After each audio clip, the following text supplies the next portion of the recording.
टाचदुखी सुरुवात झाली आणि टाचेमध्ये इंजेक्शन घेतलं आणि टाचदुखी लगेच कमी झाली असं क्वचित पाहायला मिळतं. खरं तर इंजेक्शन घेतल्यानंतर तात्पुरता फरक पडतो, पण तो कायमचा नसतो. तर मित्रांनो, साधारण वय वर्ष 40 ते वय वर्ष 60 या वयोगटातील लोकांमध्ये प्राधान्याने पाहायला मिळणारा आजार म्हणजे टाचदुखी. साधारण एक 10% लोकांना तरी याचा अनुभव असतो.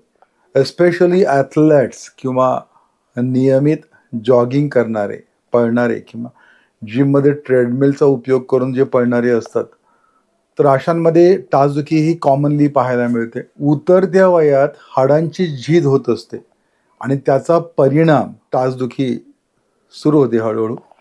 इवन लहान मुलांमध्ये एस्पेशली वयवर्ष 8 ते वयवर्ष 14 या वयोगटातील जी लहान मुलं किंवा मुली असतात, की जे एस्पेशली बास्केटबॉल किंवा बॅडमिंटन किंवा डान्स प्रॅक्टिस करत असतात, तर त्यांच्या टाचेतील हाडांवर सततचं प्रेशर येत असतं, स्ट्रेस येतो आणि त्याच्यामुळे नकळत त्या टाचेतील हाडांच्या वरच्या बाजूला असणारी जी ग्रोथ प्लेट असते ती दुखावली जाते आणि मग नंतर त्याचा परिणाम टाचदुखी पाहायला मिळते. टाचदुखीमध्ये सुरुवातीला पावलांच्या पाठीमागचा भाग किंवा टाचेच्या भोवताली साधारण जडपणा असतो, एक विचित्र अस्वस्थता असते खरं तर, आणि मग नंतर हळूहळू याचं रूपांतर हे टाचदुखीमध्ये पाहायला मिळतं. Sharp shooting kind of pain म्हणजे एस्पेशली सकाळी उठल्यानंतर ज्यावेळी ती व्यक्ती आपला पाय जमिनीवर ठेवते त्यावेळेला एखाद्या टोकदार वस्तूने घुसवल्यानंतर जशा वेदना असतात तशा स्वरूपाच्या वेदना खरं तर अनुभवायला मिळतात. क्वचित प्रसंगी टाचेच्या भोवताली सूज सुद्धा पाहायला मिळते.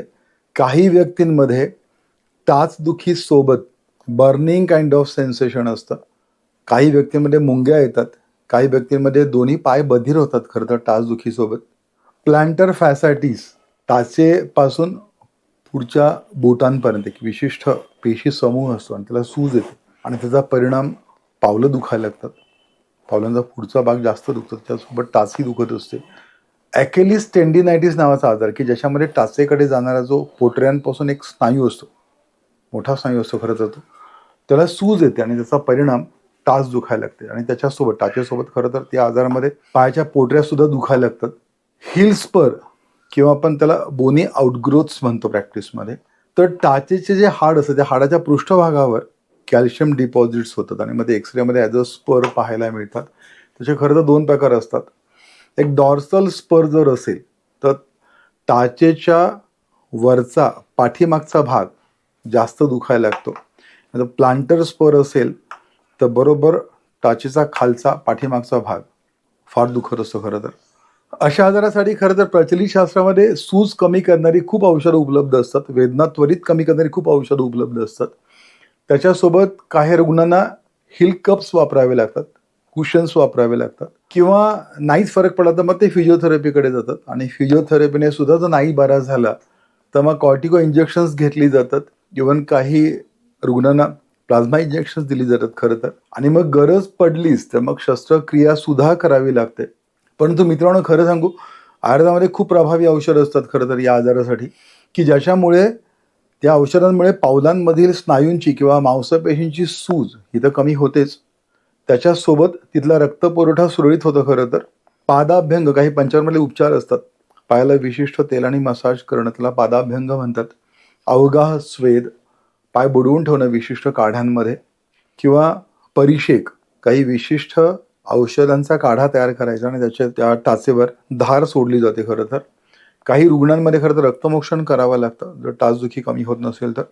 अग्निकर्म, गॅरंटीड फरक पडतो अग्निकर्माने.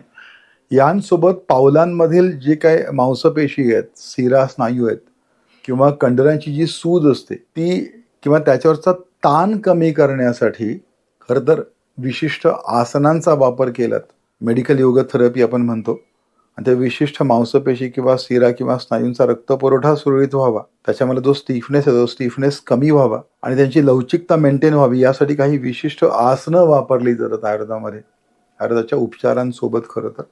आणि असं जर एकंदरीत सगळ्या गोष्टींचा व्यवस्थित वापर केला तर मग नक्कीच तुमची टाचदुखी 100% कमी झाल्याशिवाय नाही राहत.